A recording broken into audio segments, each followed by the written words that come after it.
Hello friends, welcome to my channel. તો આજે આપણે નાઇટ સૂટનું કટિંગ કરશું. નાઇટ સૂટના કટિંગ કરવા માટે મેં રિયોનું 3 મીટર ફેબ્રિક લીધેલું છે. તેને આપણે આ રીતે 4 વળું ફોલ્ડ કરીને પહેલાં આપણે ટોપનું કટિંગ કરશું. ટોપની લંબાઈ અહીંયા 24 ઇંચ છે. તેમાં 2 ઇંચ એક્સ્ટ્રા આપણે સિલાઈ માટે રાખીને 26 પર માર્ક કરશું. હવે આપણે શોલ્ડરનું માર્ક કરશું. તો શોલ્ડર નોર્મલી 7 ઇંચના જ હોય છે, પણ આ આપણું વધારે પડતું લૂઝ હોય છે. તેના માટે આપણે 8 ઇંચના શોલ્ડર લેશું.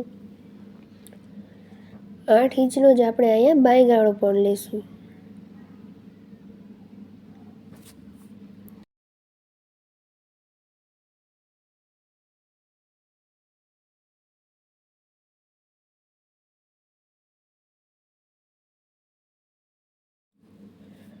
આ લાઈનને આપણે આ રીતે જોઈન્ટ કરી લેશું.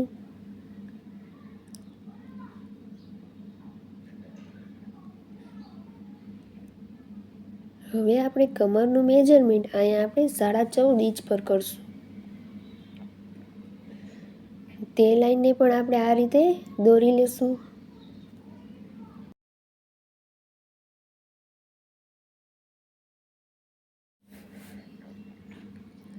હવે આપણે ચેસ્ટનું મેજરમેન્ટ લેશું. તો ચેસ્ટ અહીંયા આપણે 36 ઇંચના હોય તો તેનો ચોથો ભાગ 9 ઇંચ પર માર્ક કરશું.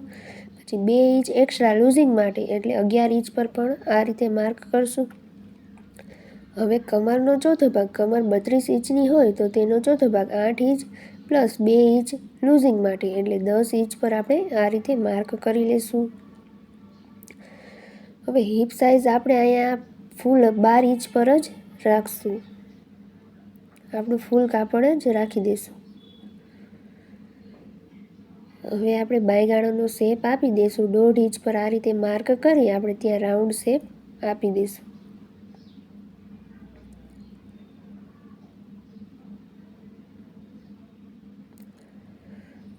હવે આપણે ગળાનું પહોળાઈને માપી લઈએ. તો ગળાની પહોળાઈ અહીંયા આપણે 2.5 ઇંચ પર માર્ક જ કરી છીએ. અત્યારે ગળાનું કટિંગ નથી કરતા.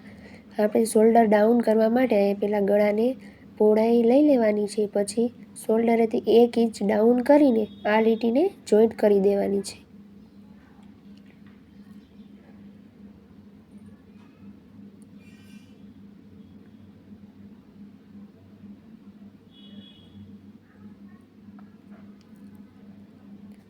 હવે આપણે આ ચેસ્ટ અને કમરની બંનેની લાઈનને પણ આપણે આ રીતે જોઈન્ટ કરી લઈશું.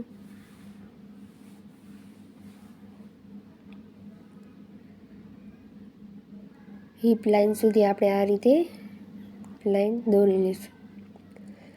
હવે આપણે આ ટોપનું કટિંગ કરી લઈએ.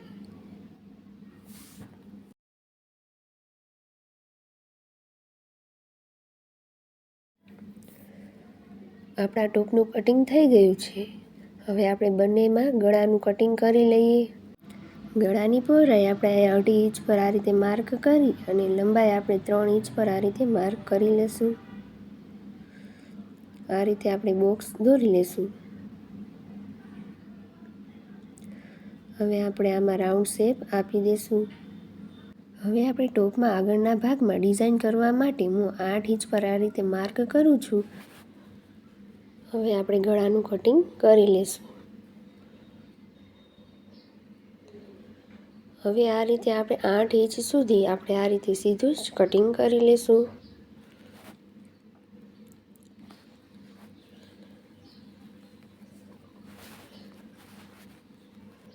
આ રીતે આપણું ગળું કટિંગ થઈ ગયું છે.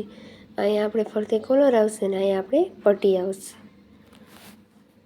હવે આપણે પાછળના ગળાનું કટિંગ કરી લઈશું. ત્યાં પણ 2.5 ઇંચની આપણી પહોળાઈ છે અને 2 ઇંચ હું લંબાઈ રાખીશ. આપણે પાછળના ભાગમાં પણ કોલર જ મૂકવાની છે. તેના માટે આપણે 2 ઇંચ આપણે ડીપ કરશું. આ રીતે બોક્સ બનાવીને આમાં રાઉન્ડ શેપ આપી દઈશું. હવે આપણે કટિંગ કરી લઈએ. આ રીતે પાછળનું ગળું પણ કટિંગ થઈ ગયું છે. હવે આપણે સ્લીવનું કટિંગ કરશું.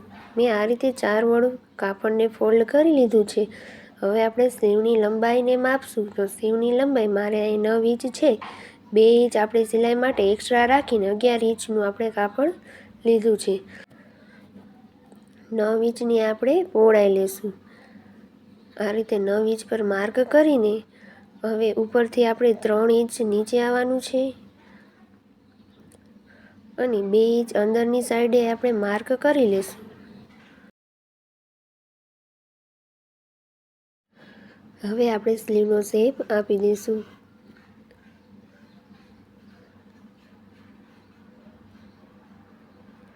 હવે આપણે સ્લીવમાં આગળના ભાગ માટે પણ થોડું નીચે એવી જ રીતે આપણે સ્લીવમાં શેપ આપી દઈશું.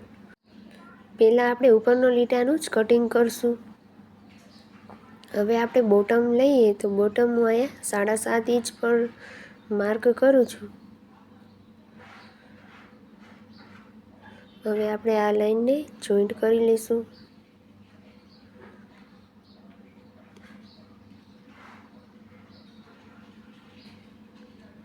હવે આપણે સ્લીવનું કટિંગ કરી લઈશું.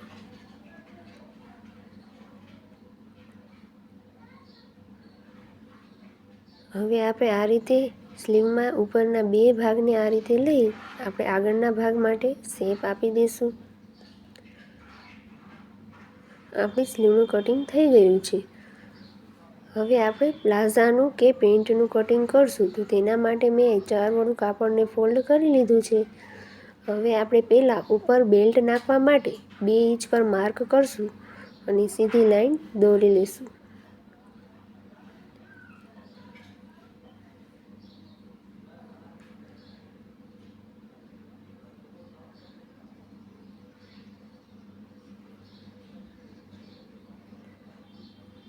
હવે હું અહીંયા પેન્ટની લંબાઈ 36 ઇંચની મારી પેન્ટની લંબાઈ તૈયાર છે.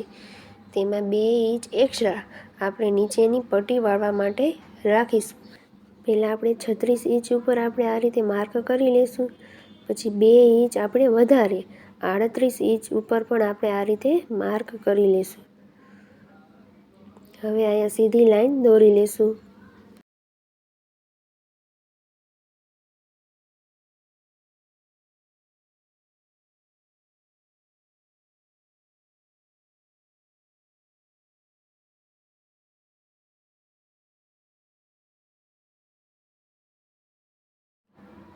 હિપનો ચોથો ભાગ અહીંયા 36 ઇંચની હિપ હોય તો તેનો ચોથો ભાગ 9 ઇંચ પ્લસ 2 ઇંચ આપણે એક્સ્ટ્રા લેવાનું છે લૂઝિંગ માટે. એટલે 11 ઇંચ પર હું આ રીતે માર્ક કરું છું. હવે સીટની લંબાઈ અહીંયા આપણે જેટલી હિપ સાઇઝ હોય તેનો ચોથો ભાગ 9 ઇંચ પર અને એક્સ્ટ્રા આપણે 2.5 કે 3 ઇંચ લૂઝિંગ માટે રાખીશું. એટલે 12.5 ઇંચ પર હું આ રીતે માર્ક કરું છું. આ રીતે આ લાઈનને આપણે જોઈન્ટ કરી લઈશું. હવે આપણે અહીંયા આ રીતે રાઉન્ડ શેપ આપી દઈશું. આ રીતે અહીંયાથી 1.5 ઇંચ મેં એક્સ્ટ્રા લઈને રાઉન્ડ આપી દીધું છે. હવે આ લાઈનને આપણે બોટમ સાથે જોઈન્ટ કરી લઈશું. અહીંયા આપણી બોટમ સાઇઝ હું 8 ઇંચ રાખું છું. હવે આપણે આ લાઈનને જોઈન્ટ કરી લઈશું. હવે આપણે આ પેન્ટનું કટિંગ કરી લઈ.